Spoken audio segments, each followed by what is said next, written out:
Hello all, welcome back to Learn Economia. Here in this video, we'll be looking at the demand for money by taking the Baumol's inventory approach. And I am very much happy to tell you that we have explained almost all the theories in the arena of macroeconomics which deals with the demand for money. So this particular aspect or this particular point of view, the one done by Baumol by taking the inventory approach is to an extent is considered to be one of the last approaches in the arena of macroeconomics. But let me remind you that there have been many other approaches as well, but we'll stop with this approach when it comes to demand for money.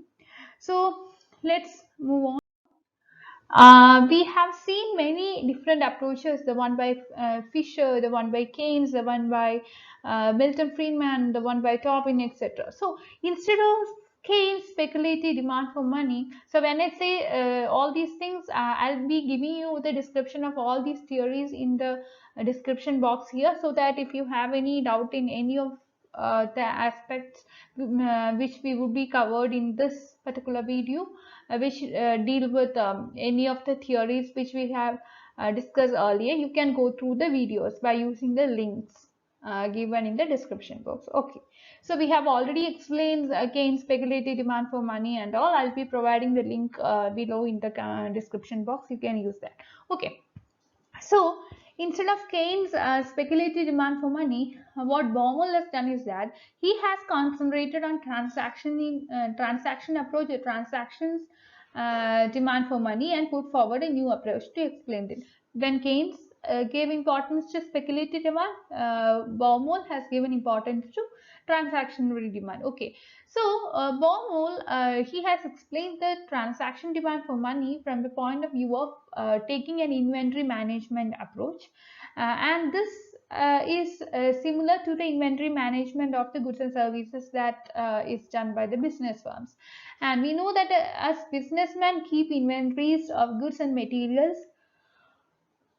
to facilitate transaction in the context of changes in demand for them. Baumol, he asserted that individuals also hold inventory of money mainly because this would facilitate transaction of goods and services. So, in his view, cost incurred on holding inventories of goods, there is a need for keeping the optimal inventory of goods in order to reduce the cost. Similarly, we could see that individuals have to keep some optimum inventory of money and mainly for transactional purposes. Individuals also incur some costs when they hold inventories of money for transactional purposes, especially when these inventories have to forego. So when we have some foregone interest rate, or this would definitely act as an opportunity cost for money. And this interest income foregone is a cost of holding money for transaction purposes. In this way, Baumol and Tobin emphasizes transaction demand for money is not independent of the rate of interest, because you are using some money for transactionary purpose. At the same time, if the interest rate is high, you are foregoing this interest rate, right? So that means that if the interest rate is high and you are keeping a large amount of money for transactional purposes, that means that you are incurring a very high opportunity cost in terms of your foregone interest rate. So it may be noted that by money we mean that the currency and the demand deposit which are safe and riskless and which would get some kind of interest. On the other hand, bonds yield a very high interest, but these are risky, right? And as there is a chance of capital loss if wealth holders invest in these kinds of assets. However, saving deposit bank, we know that this is quite free from risk and also yields some interest, not very highest that is yielded by the risky assets in the form of bonds. Therefore, Baumol has asked a question: why an individual hold money? That means the currency and demand deposit instead of keeping wealth in the form of saving deposit, which are quite safe and earn some interest as well. So as per Baumol, it is convenient and it depends upon the convenience and capability of being used easily So this is mainly why because people hold money with them in preference to saving deposit. Unlike Keynes, what Tobin and Baumol has done is that they argue that transaction demand for money depends upon the rate of interest, and people hold money for transaction purpose mainly to bridge the gap between receipt of money and its spending. As interest rate and saving deposit goes up, what people do is that they will tend to shift a part of their money holdings in the interest bearing saving deposit.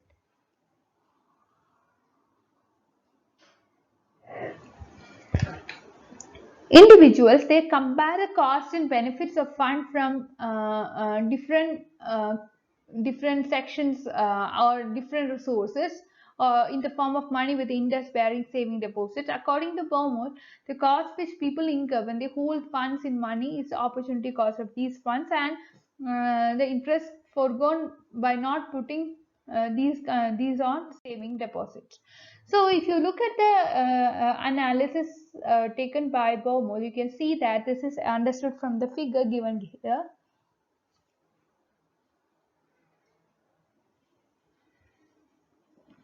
His analysis of the transaction demand for money by taking in the case of individual who receives some income at a specified interval, say 1 month or something, and spends it gradually at a steady rate as given here. So here it is assumed that the individual is paid rupees 12,000 in check on the first day of every month. Suppose he gets it cashed, or suppose he gets this into money on the very first day and gradually spends it daily throughout the first month, so that at the end of the month he would be left with no money. It can easily be seen that this is average money holding in the month. This would be 6,000 because you are dividing it by 2. By 15th of this month, the money at this money 66,000 of the money would be spent and 6,000 would be remaining. And average holding of money 6,000 has been shown by the total line. Okay. And now the question arises whether it is optimal strategy of managing money, which is known as optimal cash management.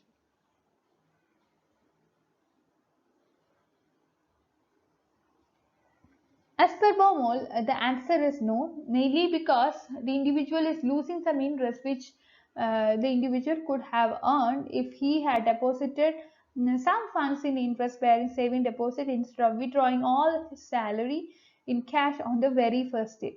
So that he can manage his money balances was to earn some interest income as well.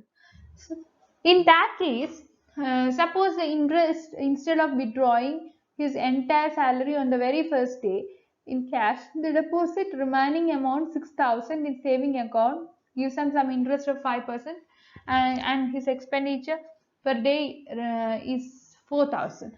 So if you look at the figure, you could see that the money holdings of rupees 6,000 would be reduced to zero at the end of the 15th day of the month, and now he can withdraw 6,000 on morning of 16th of each month,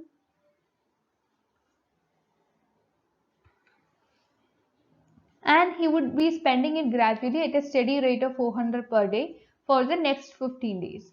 It is better to manage funds as he would be earning an interest of 6,000 for 15 days each month. Average money holdings in this day would be 6,000 by 2, that is 3,000. Likewise, the individual may decide to withdraw 4,000 on the very first day, and he would be depositing 8,000 in saving deposit. In this case, 4,000 would be reduced to zero as he spends the money on transactions at the end of the 10th day, and on the morning of 11th day, each in the case of each month, again he would be withdrawing 4,000 to spend on the next 10th day, that is till 20th day. On the 21st day of the month, he will again withdraw 4,000 to spend till the end of the month. So in this scheme, on the average, he would be holding 4,000 by 2, that is 2,000, and he would be investing the remaining funds in saving deposit, and he would be earning some interest. In this scheme, he will be earning more interest income. Now, which scheme will he decide to adopt? It may be noted that investing in a saving deposit and then withdrawing cash in order to meet the transactional demand involves some cost, especially The cost on brokerage fee is incurred when one invests in interest-bearing bonds and sell them. Also, you see that even in the case of saving deposits, the asset which we are taking for taking the case of example, one has to spend on transportation costs for making some extra trips to bank in order to withdraw the money from the savings account. Besides, one has to spend time in waiting the line in the bank to withdraw cash each time from the saving deposit. Thus, the greater the number of times the individual make trips to bank in order to withdraw money, the greater would be the brokerage fee, and so on.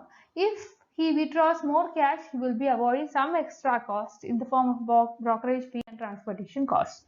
Because he would be making less trips to bank. As individual faces a trade-off problem, the greater the amount of paycheck he withdraws in cash, less cost on one account of brokerage fee, but the greater opportunity cost of foregoing interest rate. The problem is therefore to determine the optimum amount of money to hold, and Baumol has shown the optimum amount of money by minimizing the cost of interest foregone and brokerage fee.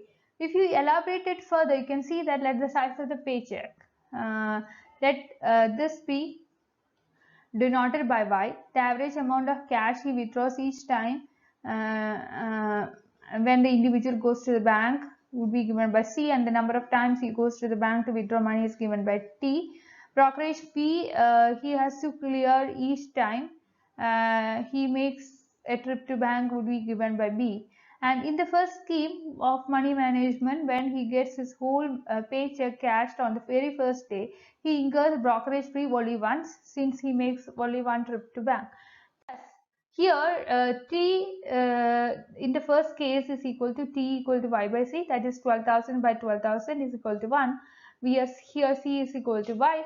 In the second case, T is equal to 2, 12,000 by 6,000. And third case, it is 3, 12,000 by 4,000. So, interest income lost in holding money is the average amount of holding multiplied by the interest rate. As seen above, the average money held is 1/2 of the cash withdrawn each time, that is C by 2. Thus, the interest income lost in the first case is R into C by 2 is equal to 5 into 5 by 100 into 12,000 by 2, that is equal to 300. And in the second case, 150 is lost, and the third case 100 is lost. Thus, the total cost incurred on brokerage fee and interest foregone is BT plus R into C by 2, where B is the brokerage fee and T we know that is Y by C. So, total cost is Y by C into B plus R into C by 2. So we can get an equation that is average amount of cash withdrawal which minimizes cost is C is equal to root of 2BY divided by R.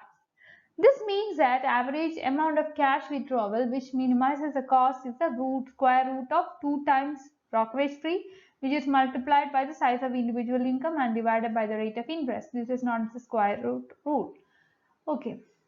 And for this rule, it follows a higher brokerage fee will rise the money holdings, as it will discourage the individuals to make some extra trips to bank. On the other side, or on the other hand, you will see that a higher interest rate will induce them to reduce their money holdings for transaction purpose, as they will be induced to keep more funds in saving deposit to earn higher interest income. That is, at a higher rate of interest, transaction demand for money holdings will decline. Keynes thought that transaction demand for money was independent of rate of interest. As per him, transaction demand for money depends on the level of income. However, for Baumol and Taubin, transaction demand for money is sensitive to rate of interest, and interest represents the opportunity cost of holding money instead of bonds, saving and fixed deposits. Now, the higher the rate of interest, higher would be the opportunity cost of holding money. I think you are clear about this. And therefore, at a higher rate of interest rate, people will try to use money and will demand less money for transaction. At a lower rate of interest on bonds, saving and a fixed deposit, the opportunity cost of holding money would less, and people will be prompted to hold money for transactions. So, if you look at the figure, you could understand that the transaction demand for money is something that slopes downward, and the higher rate of interest, bond saving and fixed deposit are more attractive to relative to money holding for transactional purpose, and therefore at a higher rate of interest people tend to hold less money for transaction. And on the other hand, when the rate of interest become low, opportunity cost of money would be less, opportunity cost of holding money would be less, and as a result people will hold more money for transaction, and therefore the curve which represents the transaction demand for money would be sloping downward. And the square root rule, which represents the transaction demand for money, directly varies with the income of the individual, and the higher the level of income, greater would be the transaction demand at a given interest rate. If you look at the three transaction demand curves given here, which are MD, MD1 and MD2, or MD dash and MD double dash, the three shows the transaction demand at different levels of income, Y1, Y2 and Y3. And as per square root rule, the optimum money holding for transaction will increase less than proportionally to the increase in income, and thus transaction demand for money according to Baumol and Tobin is a function of both rate of interest and level of income, which is written as MDD is equal to function of R and Y. Okay, that's all. Please like, share and subscribe this channel for more videos, and you are welcome to my Telegram group and Telegram channel to discuss your doubts, to get it clarified as soon as possible. With that, we end here. Thank you.